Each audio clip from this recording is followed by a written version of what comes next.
외국의 경우에는 성범죄자를 사실은 처벌합니다. 아주 엄벌에 처하죠. 우리보다는 거의 한 3배나 4배 정도 엄중한 이제 금고형 이상의 처벌이 나오죠. 그런데 그러면 처벌을 하고 그냥 교도소에 수감만 시켜놓느냐? 아닙니다. 그 많은 시간 동안 사실은 치료라는 걸 제공하고요. 그렇기 때문에 미국이든 캐나다든 영국이든 사실은 매우 중요한 이제 교정의 핵심은 뭐냐? 심리치료입니다. 그렇기 때문에 다양한 종류의 심리치료를 집행을 하는데요. 그리고는 출소 이후에도 재발 방지 프로그램에서 이 사람들이 벗어나지 않도록 우리나라라면 이제 전자발찌만 채워놓는 게 아니고 전자발찌 착용 대상자들이 보호관찰소를 정기적으로 와가지고 계속 심리치료를 받도록 해야 되는 거죠. 그렇기 때문에 그와 같은 재발 방지 프로그램에서 다양한 심리치료를 받도록 노력을 합니다. 그 모든 것들이 형벌의 형태로 제공된다기보다 어떻게 보면 굉장히 치료적인 접근을 하는 거예요. 그렇기 때문에 굉장히 많은 심리학자들이 지금 교정시설에서 이런 종류의 일들을 하고 있고 우리나라도 지금 성폭력 처벌법을 개정을 해가지고 성범죄자들에게 인지행동치료를 집행하고 있습니다. 그래서 최대한 500시간까지는 시설 내에서 프로그램을 운영할 수 있어요. 문제는 출소하고 난 다음입니다. 출소하고 난 다음에는 그 프로그램을 유지하기가 굉장히 어려워요.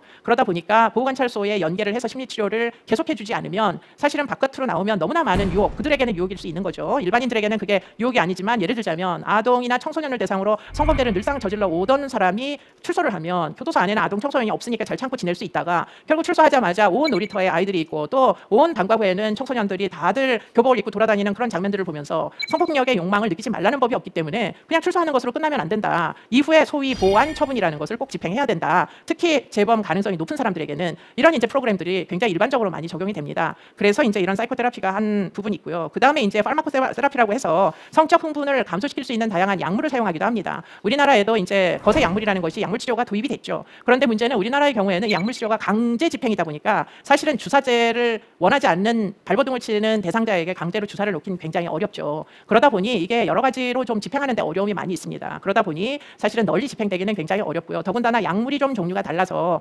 외국에서는 무슨 약물을 쓰느냐? 외국에서는 여성 호르몬을 많이 씁니다. 여성 호르몬을 이제 남자 성범죄자들 중에 조건부 처분으로 많이 씁니다. 그래서 동의한 사람들에게 일시적으로 주사를 하는 것 대신에 이제 약물로 복용하게 합니다. 그렇기 때문에 주사를 꼭 놔야 될 필요가 없으니까 훨씬 더 자유롭게 복용을 할 수 있고요. 그리고는 조건부 처분. 예컨대 굉장히 사안이 경미한 경우에 당신이 사인의 처우를 받으면서 지금 호르몬을 복용을 할래? 아니면은 안 하면은 당신은 교도소를 가야 된다. 금고형 이상이기 때문에 만약에 그것을 동의를 구해가지고 협조를 받아서 한다면 범죄자들도 아무래도 본인에게 유리한 선택을 할 수 있을 거 아닙니까? 그렇기 때문에 지금 이런 파르마코테라피는 외국의 경우에는 대부분 동의를 한 상태로 동의를 구하고 한다. 이렇게 이제 볼 수가 있겠습니다. 그래서 결국 우리나라에서는 재범률을 낮추는데 가장 효과적인 것은 전자장치. 발찌입니다. 그렇기 때문에 이제 심리치료는 상당 부분 아직은 효과가 검증됐다 이렇게 보기는 어렵지만 실제로 이제 발찌를 차고 있는 사람들이 재범률은 사실 추적 조사를 하거든요. 그래서 봤더니 전혀 보호관찰조차 받지 않는 만기 출소 성범죄자들에 비해 가지고는 결국은 전자장치를 부착시킨 사람들이 재범률이 떨어지더라. 이런 연구는 상당히 효력이 있다 이렇게 이제 볼 수가 있는데요. 문제는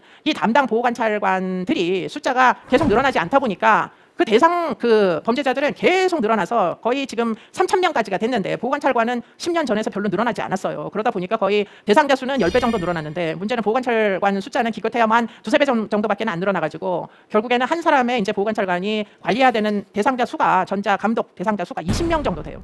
20명 정도 되면 과연 일주일에도 몇 번씩 만나가지고 심리치료 프로그램 같은 걸 운영해야 겨우 관리가 된다고 아까 말씀드렸잖아요. 과연 한 달에 한 번을 제대로 볼 수 있을까요? 그래가지고는 심리치료는커녕 그냥 얼굴 한번 보는 것도 쉬운 일이 아닐 것입니다. 그렇기 때문에 만약에 정말 외국처럼 무엇인가 적극적으로 개입을 해서 관리를 할 생각이 있다면 결국에는 보호관찰관 숫자를 전폭적으로 많이 늘리고 그 안에서 심리치료를 운영할 수 있는 전문가들이 기능을 제대로 할 수 있도록 만들지 않으면 사실은 효과를 기대하기는 무지하게 어렵다. 이렇게 이제 얘기할 수가 있겠죠.